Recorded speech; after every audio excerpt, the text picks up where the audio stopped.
Hello friends, welcome to GS blog. तो हम लोग इंडियन फॉरेन पॉलिसी के बारे में देख रहे हैं। तो इससे पहले हम लोगों ने जवाहरलाल नेहरू से लेके स्टार्ट किए थे, तो फिर लाल बहादुर शास्त्री और इंदिरा गांधी के टाइम तक का फॉरेन पॉलिसी देखे थे, जिसमें कि जो मेन था 1971 में किस तरह से बांग्लादेश का देश बनाया गया। उसमें इंडियन फॉरेन पॉलिसी किस तरीके का था, और यूएस का क्या रोल था, वेस्ट का क्या रोल था, चाइनीज का क्या रोल था, या यूएसएसआर का क्या रोल था। ठीक। और पाकिस्तानी पॉलिसी को उस टाइम हम लोग देखे थे, जो यहिया खान के बारे में देखे थे, और जुल्फ़िकार अली भुट्टो इस सब के बारे में, या अवामी लीग जो मुजीबर रहमान का जो पॉलिटिकल पार्टी था, उसके बारे में देखे थे। किस तरह से इलेक्शन हुआ था, इलेक्शन में अवामी लीग को मेजोरिटी में आने के बाद भी पाकिस्तान की जो पीपीपी था, जुल्फ़िकार अली भुट्टो का पार्टी, उसने उसे गवर्नमेंट नहीं बनाने दिया। तो किस तरीके से फिर प्रॉब्लम क्रिएट हो जाता है। और जब मुजीबर रहमान ने बोला था कि जो भाई मैं यदि गवर्नमेंट में आऊँगा, तो इवन द प्रोविंशियल गवर्नमेंट और सेंट्रल गवर्नमेंट में आऊँगा, तो मैं बांग्लादेश को मतलब स्वायत्तता देने की बात की जाएगी। स्वायत्तता in the sense liberty, decentralisation of power, power का जो कंसंट्रेशन वेस्ट पाकिस्तान के अंदर है, वो नहीं रहेगा। अब पाकिस्तान डिसेंट्रलाइज किया जाएगा, मतलब पूर्वी पाकिस्तान को भी पावर दिया दिया जाएगा। मतलब इस तरीके का घटना हुआ था, जिसके बाद इधर 1971 में फिर मुक्ति वाहिनी का गठन हुआ। इंडिया का इसमें क्या रोल था, उसमें हम लोगों ने एक एक चीज़ देखी थी कि 1970 में एक हुआ था कि हम जम्मू एंड कश्मीर से एक प्लेन को ले जाकर उग्रवादी संगठन जो भारत के जम्मू एंड कश्मीर से एक प्लेन को श्रीनगर से, आई थिंक श्रीनगर से प्लेन को उठा के ले जाके लाहौर ले गया, और लाहौर में जाके उस प्लेन को जला दिया। तो इंडिया ने फिर इस पे एतराज़ जताई और अपना एयर स्पेस बंद कर दिया। तो जैसे ही इंडिया ने अपना एयर स्पेस बंद किया, तो पाकिस्तान के लिए टफ हो गया माल का, माल को या आर्मी का या जो भी है गुड्स का सप्लाई करना, क्योंकि इंडिया ने एयर स्पेस को यूज़ करके जाता था, अब उसको घूम के जाना पड़ा। तो मतलब इस तरह के स्ट्रैटेजी को किस तरीके से काम किया गया। तो हम तो 1971 के वॉर को देख लिए। तो अब 1970 ये 75 में क्या हो गया कि इमरजेंसी लग गया। तो फिर इमरजेंसी के बाद से जो पीरियड था, तो इस टाइम का जो इमरजेंसी था, तो इस टाइम जो वर्ल्ड में केवल हमें ये ही बताने में पूरा एनर्जी जा रहा था कि जो भाई इमरजेंसी क्यों लगाया, और हमें अपने आप को डिफेंड करने में। और वर्ल्ड में एक ऐसा परसेप्शन जो चला गया था जी कि इंडिया भी एक मिलिट्री रूल स्टेट बनेगा। दूसरा ये था मिलिट्री रूल स्टेट बनेगा। दूसरा ये था कि भाई क्योंकि इतनी बड़ी डेमोक्रेसी कंट्री है, इतना बड़ा पॉपुलेशन है, तो यहाँ पे मिलिट्री रूल टिक नहीं पाएगा। तो यहाँ पे एनार्किज्म आएगा, एनार्किज्म आ जाएगा, और इंडिया का है, इंडिया जो है टूट जाएगा। मतलब दूसरा डाइवर्सिटी इतना है, कल्चरल और लैंग्वेज के आधार पे, लैंग्वेज के बेसिस पे इतनी इतनी ज़्यादा डाइवर्सिटी है, तो इंडिया कभी भी एग्जिस्ट नहीं करेगा। तो ये इस तरीके का परसेप्शन वर्ल्ड में चला गया था। लेकिन हम लोगों ने फिर क्या किया, 1977 में इलेक्शन हुआ। इलेक्शन जैसे हुआ फिर, तो मोरारजी देसाई जो थे, वो मोरारजी देसाई जो थे, वो प्राइम मिनिस्टर बने। तो अब हम 1977 के बाद से फॉरेन पॉलिसी को देखेंगे। तो भाई 1977 के बाद से इंडिया का फॉरेन पॉलिसी क्या। जब आप फॉरेन पॉलिसी को देखते हो, तो पहले मतलब देखो जो भाई उस टाइम हमारी कंट्री के लिए क्या ज़रूरत था, और कंट्री के लिए क्या नेशनल इंटरेस्ट, जिसको कहते हैं नेशनल इंटरेस्ट में क्या था। नेशनल इंटरेस्ट जब आप देखते हो, तो देखो भाई हमारे इकोनॉमी इंटरेस्ट में क्या था। हमारा इकोनॉमी इंटरेस्ट मतलब किस तरीके का था, कि किस चीज़ की ज़रूरत थी, पॉलिटिकल किस तरीके की ज़रूरत थी। ठीक। इस इकोनॉमी को डेवलप करने के लिए हमें बाहर से किस चीज़ की ज़रूरत थी, बाहर से किस चीज़ की ज़रूरत थी। ठीक। डिफेंस में हम कितना स्ट्रांग थे। ठीक। उसके लिए हमें किस चीज़ की ज़रूरत थी, उसमें बाहर से कौन मेरा सहयोग हेल्प कर रहा था, इस चीज़ को देख लो। उसके बाद देख लो नेशनल इंटरेस्ट में, जो भाई हमारा पड़ोसी देश कैसा था उस टाइम में, हमारा जो नेबर है वो कैसा था, उसकी पॉलिसी किस तरीके की थी। उसके बाद ये देख लो जो भाई हमारा किसी के साथ झगड़ा है, ऐतिहासिक झगड़ा, हिस्टोरिकल ऐसा कुछ है, वो देख लो। है तो उसमें उसका क्या, अभी के टाइम में क्या रिएक्शन, उस टाइम में क्या रिएक्शन था। तो यही फॉरेन पॉलिसी में यही देखते हैं। दो तरीके का होता है, एक track one, track two, track 1.5 इस तरीके का होता है, जिसमें कि बात करते, तो छोड़ो हटाओ उसको। तो फॉरेन पॉलिसी को सुधारने का जो तरीका होता है, वो बताएं। फिर कल्चरल लेवल पे होता है, सॉफ्ट डिप्लोमेसी होता है, हार्ड डिप्लोमेसी होता है, बहुत कुछ होता है। तो उसको हम कभी थियोरेटिकल पार्ट को कभी डिस्कस करेंगे। अभी हम केवल ये देख रहे हैं कि मोरारजी देसाई के टाइम में क्या क्या हुआ था। ठीक, मोरारजी देसाई के टाइम में देखिए, मोरारजी देसाई के टाइम में देखोगे तो किसी भी प्राइम मिनिस्टर के टाइम में यदि आप फॉरेन पॉलिसी को देख रहे हो या कोई सारी पॉलिसी को देख रहे हो, तो उस पर्टिकुलर प्राइम मिनिस्टर का पर्सनल आइडियोलॉजी जो है उसको देखना जरूरी होता है। देखो, एक तो नेशनल इंटरेस्ट होता है जो कि नहीं बदलता कभी भी। जैसे कि मान लो पाकिस्तान है, तो पाकिस्तान को लेकर हमारी पॉलिसी कभी नहीं बदलेगी। हाँ, ये चीज़ है कि भाई यदि पॉलिटिकल पार्टी चेंज होगा तो थोड़ा बहुत सॉफ्ट और हार्ड होता है, मतलब सॉफ्ट हो जाएगा या फिर हार्ड पॉलिसी लेके हम आएंगे। बट जो एक बेसिक है, जैसे कि भाई जब ये पीओके पे कोई समझौता नहीं, ये तो कोई पार्टी कर ही नहीं सकता है। जब भाई पीओके हम नहीं छोड़ेंगे तो कोई पार्टी की इसमें चेंज ही नहीं कर सकता है। ठीक, उसके बाद हो गया हमारा जैसे कि इधर कच्छ, गल्फ ऑफ कच्छ, ये कच्छ के अंदर है मेरठ, थोड़ा सा बहुत कुछ वहाँ पे एरिया को लेकर है। तो उसको उसको लेकर हमारी पॉलिसी चेंज नहीं होगी। टेररिज्म है, टेररिज्म में कोई सा भी पार्टी आए तो उसको पॉलिसी उसमें हमारी चेंज नहीं होगी। ठीक, तो ये चीज़ होता है। लेकिन जैसे मान लो कि कोई पॉलिटिकल पार्टी, जैसे कि अभी हम लोगों ने क्या किया है कि इंडस वाटर ट्रीटी है, उसको हम लोगों ने रिवोक कर दिया, मतलब सस्पेंड कर दिया कुछ दिनों के लिए। हाँ, तो ये हो सकता है कि जो भाई यहाँ पे जो गवर्नमेंट है वो चेंज होता है तो पॉलिसी में थोड़ी बहुत नरमी आ जाती है। ठीक है भाई, अभी सस्पेंड कर दिया तो दूसरा गवर्नमेंट आए तो इसे स्टार्ट कर दे, तो ये थोड़ा सा हो जाता है। बट जो आपका बेसिक प्रिंसिपल होता है ना, उसमें कभी चेंज नहीं आता है। समझ गए, ये चीज़ है। जैसे कि देखो, पीओके का जो इशू है भाई, हम बायलैटरल ही सॉल्व करेंगे, किसी थर्ड पार्टी का हम इसमें इंटरफेयर नहीं चाहेंगे। तो ये क्या आ गया, आपका बेसिक प्रिंसिपल हो गया। जैसे कॉन्स्टिट्यूशन में बेसिक प्रिंसिपल पढ़ते हैं ना, वैसे ही एक बेसिक प्रिंसिपल हो गया। तो इसमें कोई सा भी पार्टी आ जाए तो उस ये पॉलिसी में कोई चेंजेस नहीं होगा। तो एक बेसिक होता है, दूसरा होता है कि मतलब अकॉर्डिंग टू पॉलिटिकल पार्टी थोड़ा बहुत चेंज होता है। तो उसी तरीके से हम देखते हैं मोरारजी देसाई का पर्सनल आइडियोलॉजी किस तरीके का था और उसका क्या प्रभाव पड़ा मोरारजी देसाई। देखिए, आप देखोगे कि 77 में ये जो थे वो हमारा जैसे गवर्नमेंट जो रहा लगभग 19 महीने का गवर्नमेंट रहा, जनता पार्टी का गवर्नमेंट बना, जनता पार्टी का गवर्नमेंट बना। और इनका जो पर्सनल आइडियोलॉजी देखोगे तो ये जो थे एक राइट राइट विंगर थे। ठीक, राइट विंगर जब कोई होगा आपका प्राइम मिनिस्टर, तो उसकी जो झुकाव होगी वो कैपिटलिज्म की तरफ होगी। ठीक, कैपिटलिज्म की तरफ होगी। ठीक, वो कम्युनिज्म की तरफ कम जाएगा। ठीक, कम्युनिज्म की तरफ कम जाएगा।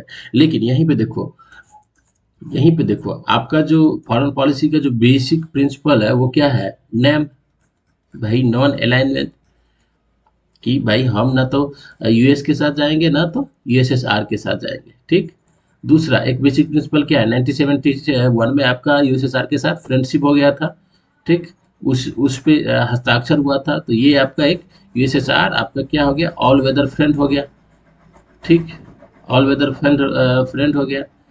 तो ये हो गया आपका बेसिक प्रिंसिपल। तो even Morarji Desai right winger आ जाए, लेकिन इस पॉलिसी को आप वो नहीं चेंज कर सकते हैं, नेम को खत्म नहीं कर सकते हैं, ये यूएसएसआर को खत्म नहीं कर सकते हैं। ये हो सकता है कि भाई वो ये कम्युनिज्म की तरफ कम जाके, जो कंट्री कम्युनिज्म है उसके तरफ कम जाके कैपिटलिस्ट के साथ वो थोड़ा संबंध सुधारने की कोशिश कर सकते हैं, बट बेसिक प्रिंसिपल को नहीं चेंज कर सकते, क्योंकि ये मोरारजी देसाई जो थे उनका पर्सनल जो है आइडियोलॉजी थोड़ा सा दिखता है। तो उस टाइम जो था कि जो वेस्टर्न फ्रंट, जो वेस्टर्न कंट्री था यूएसए एंड पश्चिमी वेस्टर्न डेमोक्रेटिक कंट्री था, उसके साथ थोड़ी सी रिलेशन अच्छा बनाने की, मैत्रीपूर्ण संबंध बनाने की कोशिश की गई थी। ठीक है, और जो इधर कैपिटलिस्ट ये कम्युनिज्म वाले थे, समाजवादी के साथ गुटों के साथ भारत की मतलब संबंधों में थोड़ी सी मतलब आया था। चलो ठीक है।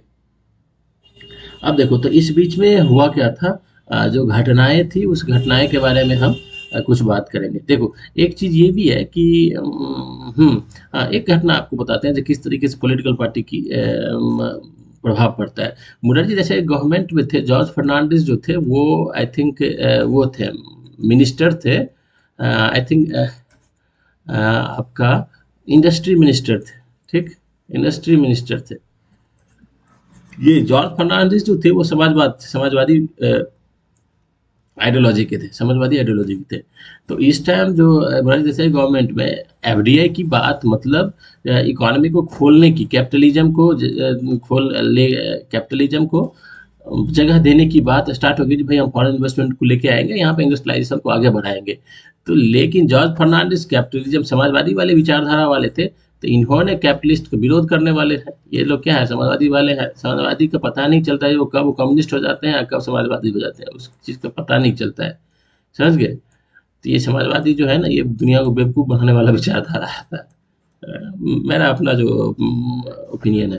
तो ये इसका विरोध किया। तो उस टाइम एक दो कंपनी थी, आईबीएम थी और कोको कोला था, इस तरह का उसी टाइम में कह रहा था कि भाई 1978 की बात है, जो हम आते हैं आपके यहाँ इन्वेस्ट करेंगे। लेकिन ये जॉर्ज फर्नांडिस जो थे, उनके मिनिस्टर थे, तो उन्होंने इस चीज़ का विरोध किया। और यहाँ पे देखो गवर्नमेंट जो था वो क्या था, सिंगल मेजोरिटी का गवर्नमेंट नहीं था। यही होता है जब आपका गवर्नमेंट क्या होगा, कोलिशन की सरकार होगी, even the prime minister wants to do that particular activity, particular development, but he has not control, he has not control to do that। उसके पास कंट्रोल नहीं होता है भाई, उसके पास अथॉरिटी नहीं होती। क्योंकि ये यहाँ पे देख लीजिए एग्जाम्पल, चलो ठीक है, ये आपको हम दिखा रहे थे। तो अभी हम इस मोरारजी देसाई के टाइम की हम बात करते हैं क्या क्या हुआ था। देखिए, जब हम यूएस के साथ बात करते हैं तो यूएस में उस टाइम जो प्राइम मिनिस्टर था, आई थिंक जिमी कार्टर था, कार्टर था, ठीक।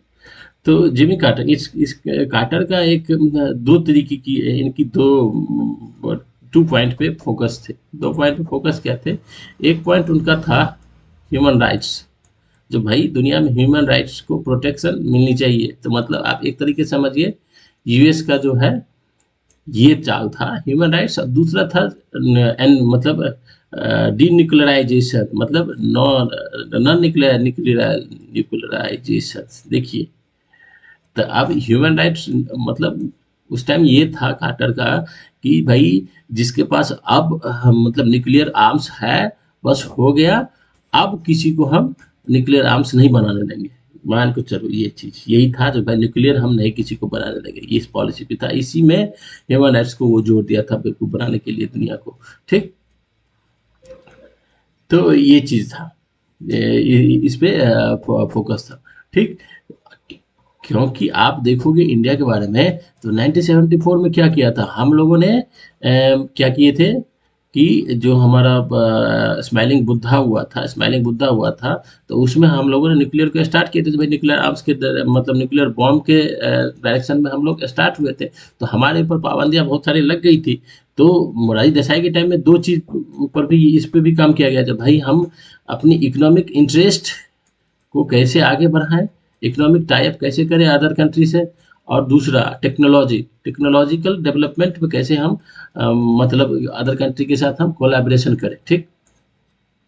तो कोलैबोरेशन पहले क्या था, जब हम यूएसएसआर से हमारा बहुत अच्छा, मतलब यूएसएसआर कम्युनिस्ट, मतलब यूएसएसआर पे कह सकते हैं जो हमारा डिपेंडेंसी अच्छी थी, ठीक है। मोरारजी देसाई के टाइम में थोड़ा ये अपने आप को डाइवर्सिफाई करने की कोशिश की है। तो इसी संदर्भ में इसके साथ यूएस के साथ को अच्छा रिलेशन करने की बात की गई थी।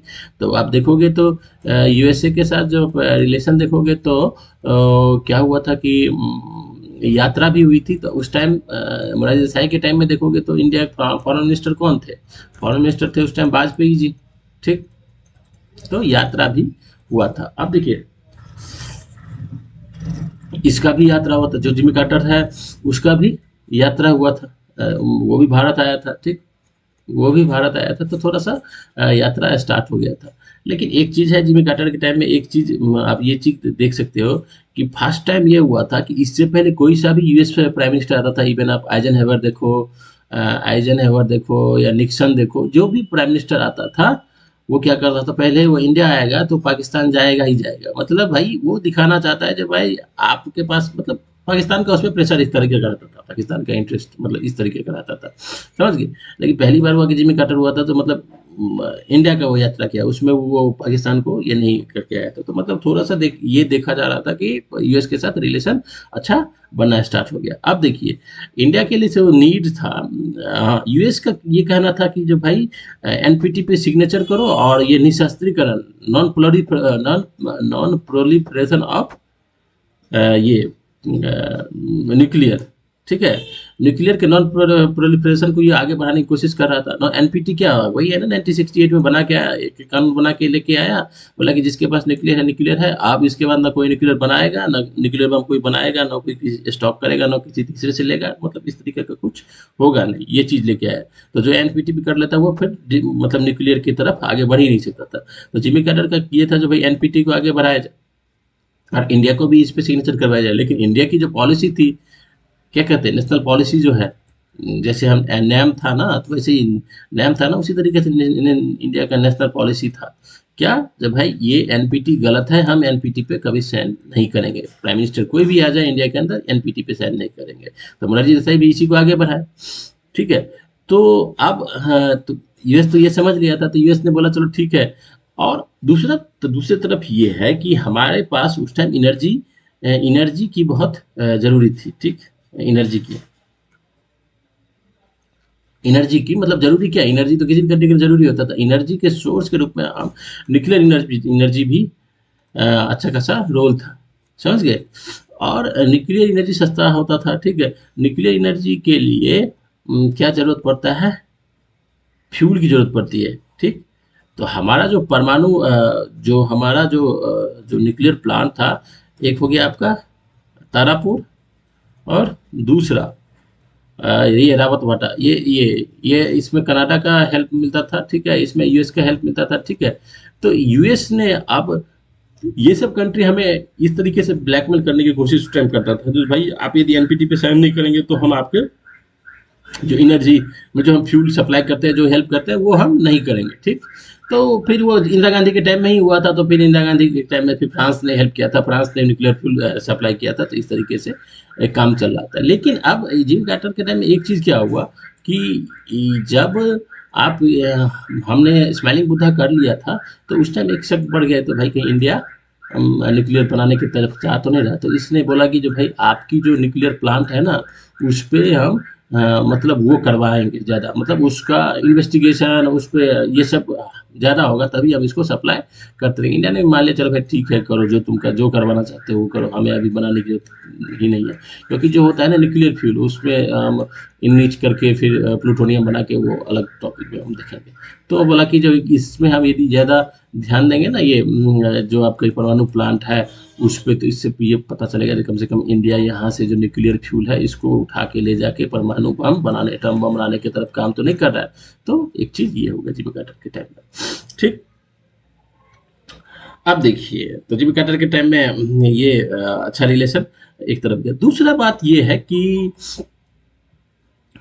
जी, इसके टाइम में एक चीज और ये हुआ था कि ये चाहता था कि मोरारजी देसाई के टाइम की बात कर रहे हैं, ये चाहता था कि जो इंडिया जो है, जिस तरीके से ये इंडस वाटर ट्रीटी हुआ है, या ठीक, तो वो चाहता था कि हम इधर ये ब्रह्मपुत्र वैली जो है, ब्रह्मपुत्र वैली, इसमें भी हम पार्टिसिपेट करें, यहाँ पे डैम वैम बनाए, और हम यहाँ पे जाके इसका इंडिया हो गया, भूटान, मतलब नेपाल हो गया, ठीक, नेपाल हो गया, और ये बांग्लादेश हो गया, इन सब के बीच में जो ये वाटर का जो डिस्प्यूट है, या वाटर का किसी भी तरीके का प्रॉब्लम है, इश्यूज है, उसको हम मीडिएट करें, हम इसमें पंच बन जाए, और इन लोगों के वाटर का प्रॉब्लम सॉल्व करें। यहाँ पे हम डैम बनाएंगे, यहाँ पे हम बिजली बनाएंगे। इसका ये कहने का मतलब ये था कि ब्रह्मपुत्र है किधर, ये हो गया चाइना, ये आपका चाइना हो गया, ठीक है। तो ब्रह्मपुत्र यही तिब्बत से के बहती है ना, यहीं पे। तो इनका ये था कि जो भाई हम यदि एक चीज यहाँ पे नॉर्थ ईस्ट में आके यदि ज्यादा इन्वॉल्व हो जाएंगे, हमें यहाँ काम मिल जाएगा।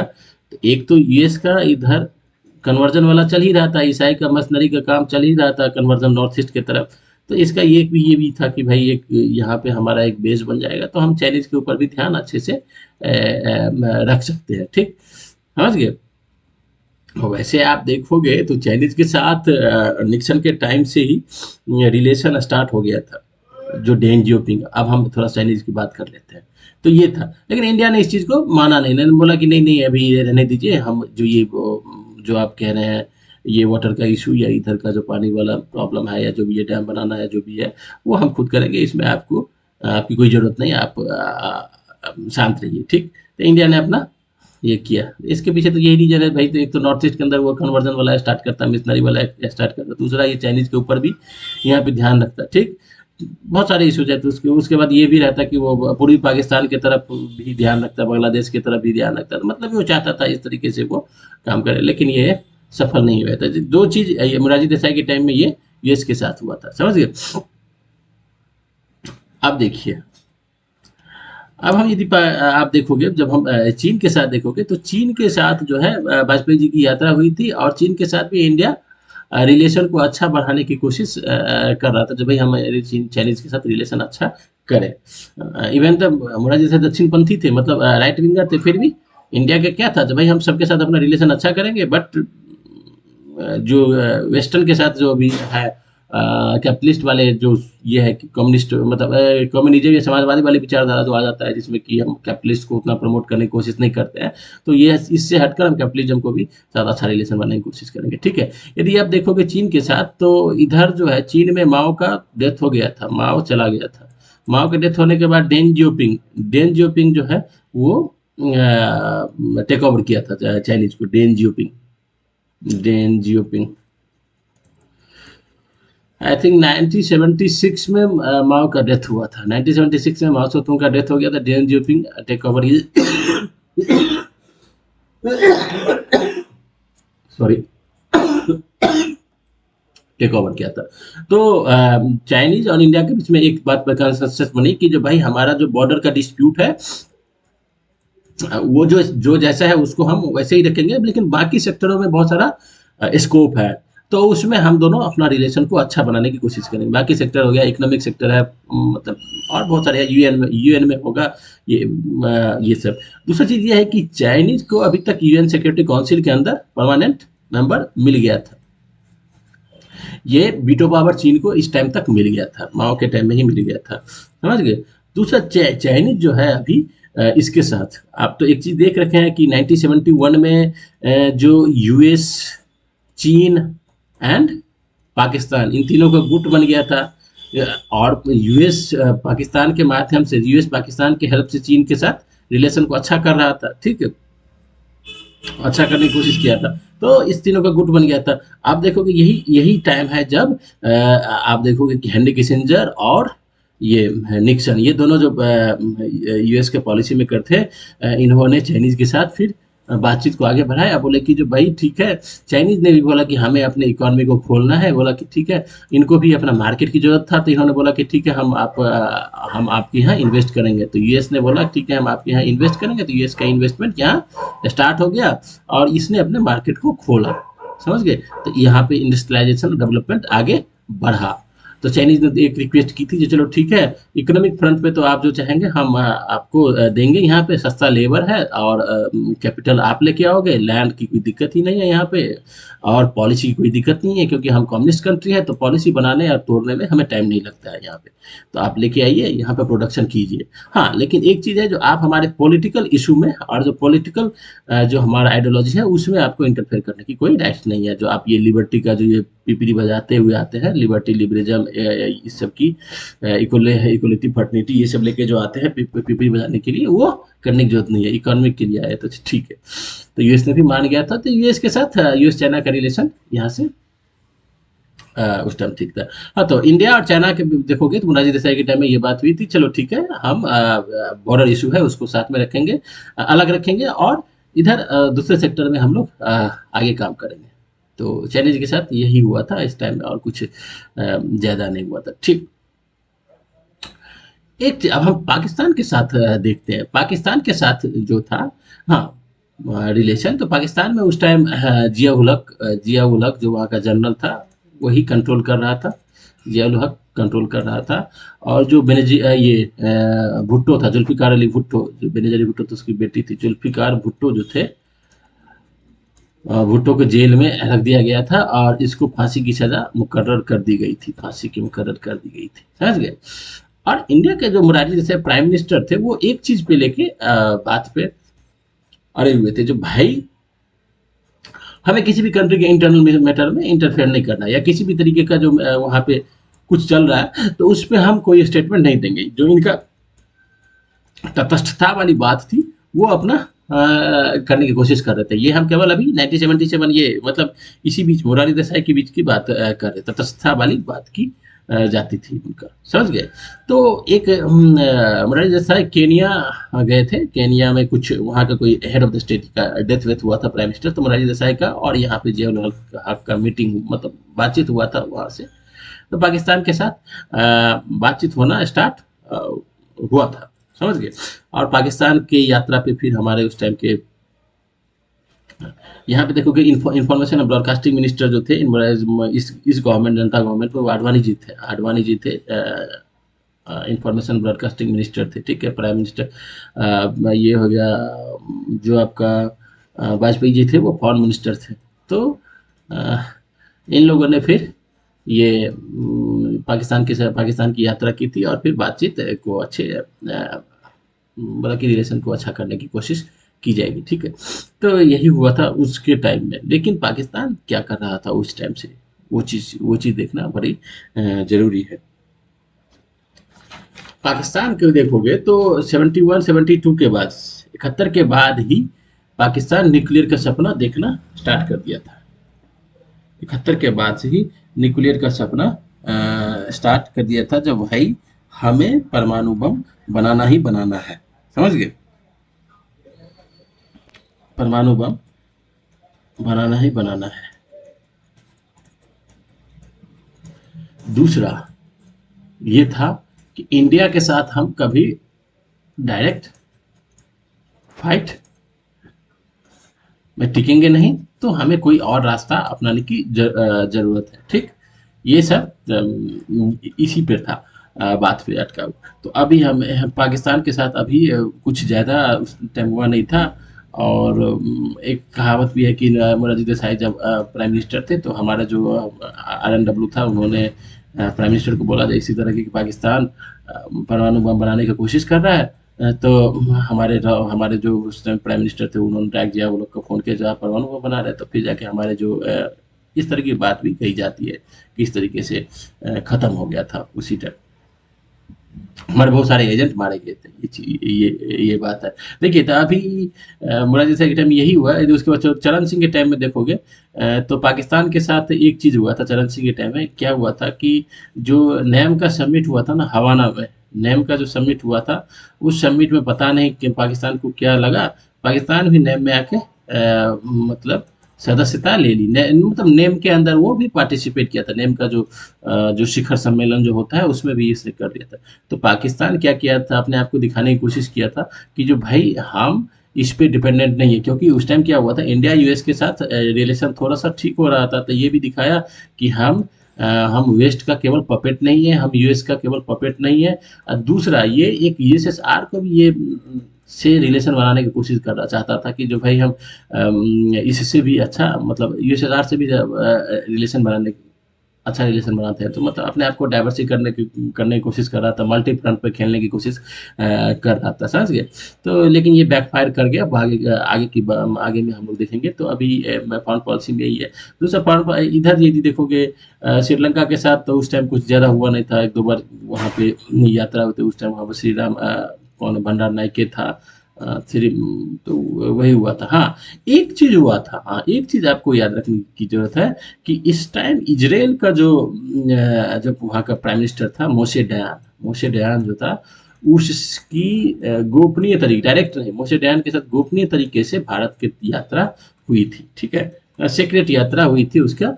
और भारत अपने डिफेंस मतलब जो प्रोक्योरमेंट है डिफेंस के सेक्टर में वो डाइवर्सिफाई उस टाइम ही करने की कोशिश कर रहा था। तो भाई हम रसिया के ऊपर डिपेंडेंसी के साथ साथ हम दूसरे से भी डिफेंस डील करें। तो एक ये हुआ था। दूसरा ये इंटेलिजेंस शेयरिंग पे भी इसके साथ बातचीत करने की कोशिश की गई थी।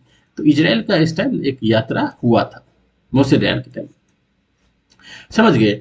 1979 में हाँ, ये चीज़ हुआ था। अब देखोगे आप लोग इंटेलिजेंस की क्या ज़रूरत होगी, वो हम आगे बात करेंगे, जिस किस तरीके से पाकिस्तान ने ज़िया-उल हक के टाइम में कैसे अपना पॉलिसी को चेंज किया। बोला कि अब पाकिस्तान 2 फ्रंट पे खेलना स्टार्ट किया। एक तो उन्होंने उसने क्या किया कि खालिस्तान मूवमेंट को आगे बढ़ाने के लिए काम करना स्टार्ट किया। दूसरे पर इंडिया के अंदर, जम्मू एंड कश्मीर के अंदर वो किस तरीके से यहाँ से टेररिज्म को स्टार्ट किया था, ठीक है। उसके बाद हम आगे देखेंगे जो किस तरीके से फिर 1979 में क्या होता है कि अफ़गान में जब अफ़गान के अंदर अभी यूएसएसआर का इन्वेजन हो जाता है, और फिर आप देखोगे कि इधर यूएसए और इसके बीच में, पाकिस्तान के बीच में लगभग $25 बिलियन का डिफेंस ट्रेड होता है। F-16 जो अभी पाकिस्तान के अंदर है, सब इसी टाइम में मिला था। तो आगे के रिलेशन देखेंगे किस तरह से फिर ये आया इंदिरा गांधी के टाइम में फिर क्या हुआ था, समझ गए। तो ये सब चीज़ कुल मिलाकर एक basic foreign policy 1970 Morarji Desai के टाइम में देखा जा सकता है। लेकिन सरकार ही रही 19 महीने की, 19 मंथ की रही और चरण सिंह के टाइम में बस वही हुआ कि एक पाकिस्तान को मतलब उसमें नैम के अंदर उसको मिला था, और वो भी अपने आप को ये दिखाने की कोशिश कर रहा था कि हम केवल यूएस के साथ नहीं है। तो ये यही चीज़ है कुल मिला के इस टाइम की फॉरेन पॉलिसी को। So thank you for watching it.